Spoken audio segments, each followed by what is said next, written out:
Salut à toutes et à toutes, chers frères, chers sœurs, chers amis, ici votre frère Ahmad pour une nouvelle vidéo. Assalamu alaikum wa rahmatullah. Je vais commencer cette vidéo là par une petite histoire qui s'est déroulée à l'époque du prophète sallallahu alayhi wa sallam. C'était un jour de marché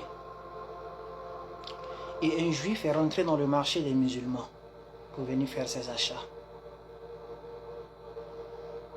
Il alla voir alors un musulman et lui dit: je vais acheter ta marchandise là.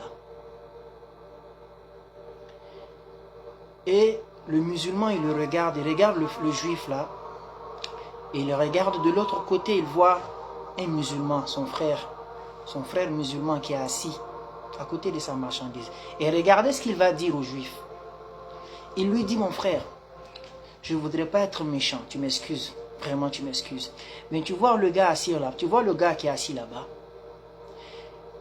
Depuis matin, je n'ai même pas vu un seul client chez lui. On vend la même marchandise, on vend cela au même prix et on a le même fournisseur. C'est la même chose.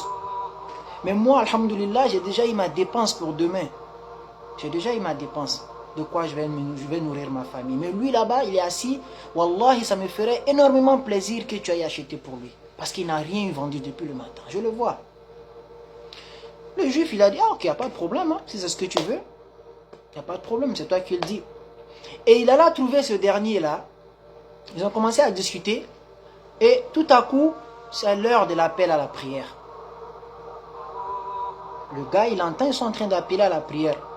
Et il dit quoi au juif? Il dit: mon frère, tu m'excuses. Wallahi, depuis ce matin, je n'ai rien vendu. Tu es mon premier client. Pour rien au monde, j'aimerais te laisser partir. Je veux que tu achètes. Mais le prophète sallallahu alayhi wa sallam nous a interdit de vendre, de travailler même lorsqu'on entend cet appel-là. Il faut qu'on aille prier. Mais je te le promets, dès qu'on finit, je me précipite pour revenir te vendre. Ça me ferait plaisir énormément si tu pouvais m'attendre. Parce que là, si je te vends là, c'est pas bien. C'est comme si j'ai désobéi au prophète. Le juif, alhamdulillah, c'était un homme compréhensible. Il dit: il n'y a pas de problème, tu peux aller. Et dès que l'homme est parti, le juif a analysé le comportement de ces deux personnes-là. Il a dit: mais attends. D'abord, je vais chez le premier qui aime tellement pour son prochain ce qu'il aimerait pour lui-même. Au point même de m'envoyer chez lui, alors qu'il peut faire le bénéfice avec moi. C'est quoi cet amour-là? Il aime tellement à ce point. Et lorsque je viens chez le deuxième, lui aussi il est tellement attaché à la valeur de sa religion qu'il ne peut même pas me vendre alors que je suis son premier client. Donc ces gens-là, ils ne peuvent être que sur la vérité. Et c'est en ce moment-là que le juif là a dit: Ashhadu an la ilaha illallah wa ashhadu anna Muhammad Rasulullah. Il est devenu musulman. Il est devenu musulman grâce à quoi? Grâce au fait que les gens la priaient? Grâce au fait que les gens la jeûnaient? Non. Il est devenu musulman grâce au noble comportement de ces derniers-là. Mes frères, mes sœurs, sommes-nous réellement des musulmans? On pourrait se poser la question.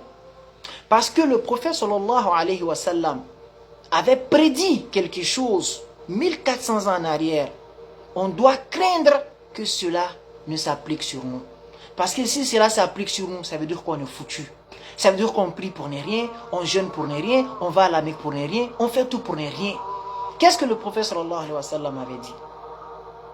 Il avait dit: viendra une époque pour les musulmans, viendra une époque pour les gens, où il ne restera rien de l'islam si ce n'est le nom. Si ce n'est le nom. Viendra une époque pour les gens où il ne restera rien pour les musulmans si ce n'est les noms. Tu verras les Ahmad, les Ibrahim, les Zainab, les Mahmoud, les Fatima. C'est les noms musulmans. Quand tu entends leur nom, c'est des musulmans, mais ils n'ont rien à voir avec l'islam. À cause de leurs sales caractères. Et il a dit encore que tu verras aussi le Coran, il ne restera rien du Coran si ce n'est l'écriture. Voilà, min al-Qur'an illa rasmu. Tu verras dans le Coran, ce n'est que l'écriture qui restera. Ce verset-là, ce hadith-là, cette parole, on pourrait l'interpréter de deux façons. La première interprétation, c'est que le Coran sera là, mais les gens ne vont même pas le lire. Les gens vont prendre le Coran pour décorer leur maison. Aujourd'hui, il y a combien de musulmans qui mettent le Coran dans leur maison, sur un plafond, ou sur le... déposé quelque part là, rempli de poussière. Ils font 6 mois, 1 mois, 5 semaines, etc. Ils ne lisent jamais le Coran. Ils ont le temps pour tout. Toutes leurs applications, ils vont consulter cela au quotidien. Ils vont s'informer de tout ce qui se passe dans la cité, mais ils n'ont même pas le temps d'ouvrir le Coran, même si c'est 10 minutes par jour. Ils n'ont pas le temps. Donc il ne restera rien du Coran si ce n'est les textes.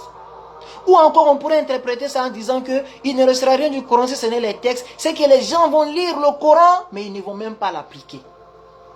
Aujourd'hui, il y a des concours internationaux quand tu entends le Coran. Mais qui?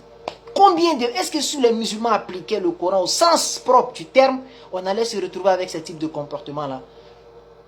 Et le prophète sallallahu alayhi wa sallam aussi dit aussi que les mosquées seront pleines à craquer des gens dépourvus de guidance. Ça veut dire que les mosquées seront remplies quand tu vois le vendredi. Les gens se bousculent même pour sortir. Mais les gens sont dépourvus de guidance. Roussa ou Mkaroussa ou Seil. C'est une chose, c'est un